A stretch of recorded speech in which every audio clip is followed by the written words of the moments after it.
మీకు ఈ వీడియో నచ్చినట్లయితే వీడియోకి క్లిక్ చేసి ఛానల్కి సపోర్ట్ చేయండి. మధుకర్ గారు ఆయన సంపాదించిన ఆస్తిలో ఆయన ఇష్ట ప్రకారం ఎవరికి కావాలంటే వాళ్ళకి రాసివ్వచ్చు అని లాయర్ అంటాడు. అదేంటి లాయర్ గారు అలా మాట్లాడుతున్నారు? ఇప్పుడు మా ఆయన సంపాదించిన ఆస్తులన్నీ కూడా మా బిడ్డలకే చెందుతాయా? ఉమ్మడి ఆస్తులు అన్న తర్వాత ఉమ్మడి కుటుంబం అన్న తర్వాత అందరికీ చెందుతాయి కదా అని వైజయంతి అడుగుతుంది. అదేంటి పిన్ని అలా మాట్లాడుతున్నావు? ఉమ్మడి ఆస్తి కాదు కదా నా పైన రాసింది. మా నాన్న సంపాదించిన ఆస్తి మాత్రమే కదా, ఆ భూమే కదా ఇప్పుడు నా పేరుకు వస్తుంది అని కౌశికి అడుగుతుంటుంది. అదేంటి కౌశికి నువ్వు కూడా అలా మాట్లాడుతున్నావు? అలాంటప్పుడు ఉమ్మడి కుటుంబం అన్న పేరు ఎందుకు? ఇలా ఎవరికి ఇష్టం వచ్చినట్లు వాళ్ళు ఆస్తులు రాసించుకున్నప్పుడు అని కమలాకర్ అడుగుతూ ఉంటాడు. అయితే మావయ్య గారి పేరు మీద ఉన్న ఆస్తినంతా యువరాజ్ పేరు మీద రాసిచ్చేయండి వదిన అని నిషిక అడుగుతూ ఉంటుంది. ఏంటి నిషిక, నీకేమైనా పిచ్చి పట్టి మాట్లాడుతున్నావా అని కౌశికి అడుగుతుంది. నేనేం మాట్లాడుతున్నానో మీరేం మాట్లాడుతున్నారు అని కౌశికి అడుగుతూ ఉంటుంది. అంటే మా ఇద్దరికి పిచ్చి పట్టిందని మాట్లాడుతున్నారా మీరు అని నిషిక అడుగుతూ ఉంటుంది. నా మాటలు అర్థం కాకపోతే సైలెంట్గా ఉండు అని కౌశికి అడుగుతూ ఉంటుంది. మీరు అందరూ కంగారు పడకండి, గొడవ పడకండి. నేను వచ్చి మీ మధ్య గొడవ పెట్టినట్టున్నాను. అయినా వీలునామాలో క్లియర్గా ఏముందో నాకు తెలియదు. వారం రోజుల్లో గడువు పూర్తవుతుంది కాబట్టి కౌశికి గారికి ఆ వీలునామా అప్పచెప్పడానికి ఇలా వచ్చాను.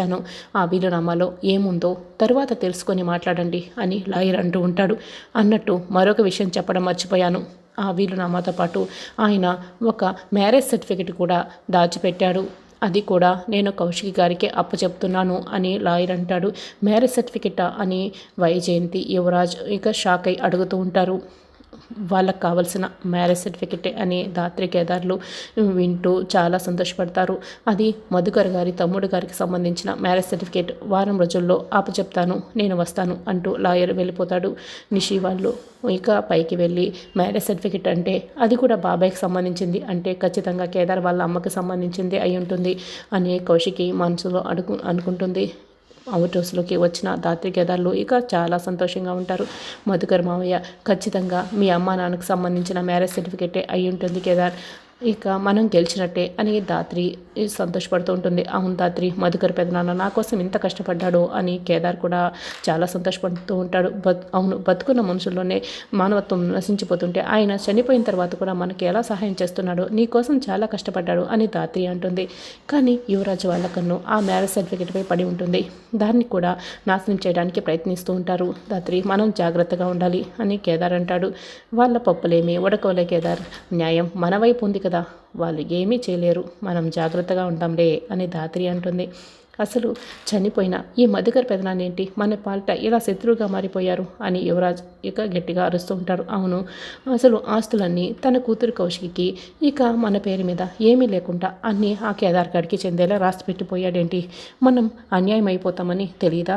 చదువుకున్న వాడే కదా ఆ ప్రొఫెసర్ అని వైజయంతి మధుకర్ని బాగా తిడుతుంటుంది. ఏదేమైనా ఆ లాయర్ని మాయ చేసి మనం ఆ సర్టిఫికెట్ని మన చేతిలోకి తీసుకోవాలి, అవసరమైతే ఆ కేదార్ గారి ప్రాణాలు తీసేస్తాను అని యువరాజ్ చెప్తూ ఉంటాడు. అవును, వాడి చేతికి వెళ్ళకముందే వాడి ప్రాణాలు తీసేసి ఆ లాయర్ని మాయ చేసి మనం దక్కించుకుందాం అని కమలాకర్ కూడా చెప్తూ ఉంటాడు. చూడండి, ఆస్తి కనుక మార్పుకి రాకపోతే నేను మా పుట్టింటికి వెళ్ళిపోతాను. ఆ జగదాత్రి రాల్చి ఎంగిలి మెతుకులు తిని నేనేం బతకలేను ఇక్కడ అని నిషిక కోపంగా అంటూ ఉంటుంది. నువ్వు నోరు తెరిస్తే మాటకి ముందు పుట్టింటికి వెళ్ళిపోతా అని అలా మాట్లాడకమ్మి అని వైజయంతి చెప్తూ ఉంటుంది. ఖచ్చితంగా ఆ మ్యారేజ్ సర్టిఫికేట్ అయితే ముందుగా మన చేతికి వస్తుంది అని యువరాజ్ కమలాకర్ ఇక చెప్తూ ఉంటారు. సుధాకరు కేదార్ గురించి ఆలోచిస్తూ ఉంటాడు. కౌశికి ఆదిలక్ష్మి గురించి ఆలోచిస్తూ ఉంటుంది. అమ్మ కౌశికి, సురేష్ అలా మాట్లాడడం నాకు చాలా బాధగా అనిపిస్తుందమ్మా అని అంటూ ఉంటాడు. పర్వాలేదులే బాబాయ్, అన్నీ సర్దుకుంటాయి, ఏది శాశ్వతం కాదు కదా అని నేను చూసుకుంటానులే అని కౌశికి చెప్తూ ఉంటుంది. మాధురి పెళ్లి పెట్టుకొని జగదాత్రి కేదార్లు అలా అవుట్ హౌస్లో ఉండడం కూడా నాకేమీ నచ్చటం లేదమ్మా అని సుధాకర్ చెప్తూ ఉంటాడు. తండ్రి మనసు ఇలాగే స్పందిస్తుందేమోనని కౌశికి ఇక మనసులో అనుకుంటుంది.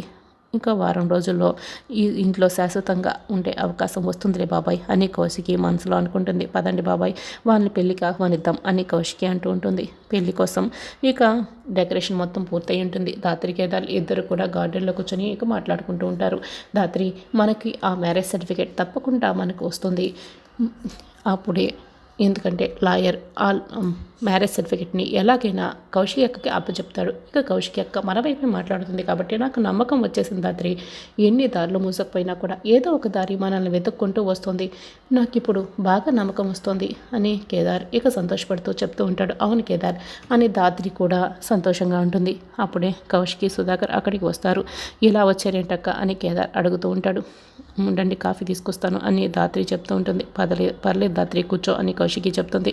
మిమ్మల్ని పెళ్ళికి ఇన్వైట్ చేయడానికి వచ్చాము అని కౌశికి చెప్తూ ఉంటుంది. దాత్రి కేదార్లు ఇక సంతోషపడుతూ ఉంటారు.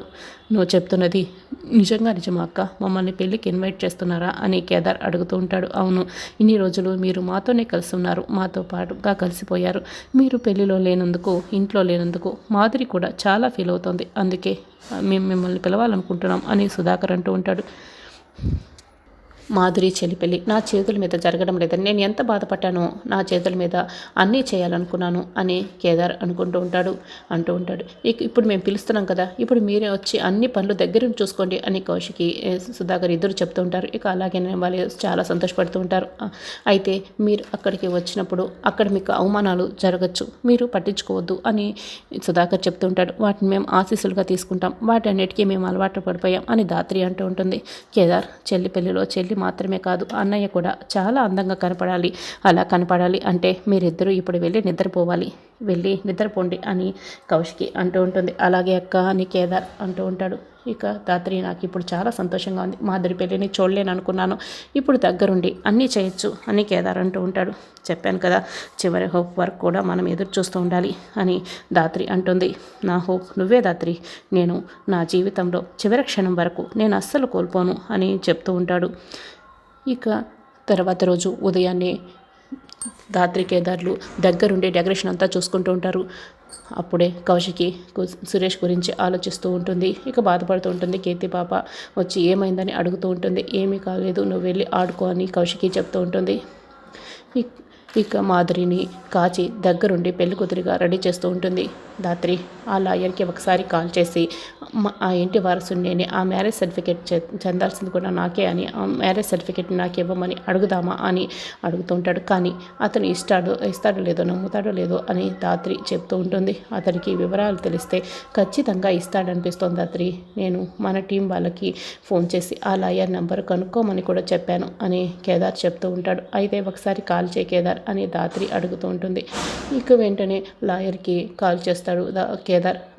లాయర్ గారు, మీరు నిన్న ఒక మ్యారేజ్ సర్టిఫికేట్ గురించి మాట్లాడారు కదా, అది నాకు సంబంధించిన మ్యారేజ్ సర్టిఫికేటే, అది మా అమ్మ నాన్న సంబంధించిన మ్యారేజ్ సర్టిఫికేట్. ఇప్పుడు ఆ సర్టిఫికేట్ నాకు ఎంతో అవసరం, దయచేసి మీరు నా చేతికి ఇచ్చేయండి అని కేదార్ అడుగుతూ ఉంటాడు. అయితే మీరు దానికి సంబంధించిన వారసుడు అని ఏదైనా ప్రూఫ్ చూపించండి అని లాయర్ చెప్తూ ఉంటాడు. అలాంటి ప్రూఫ్ నా దగ్గర ఏదీ లేదు అని కేదార్ అంటాడు.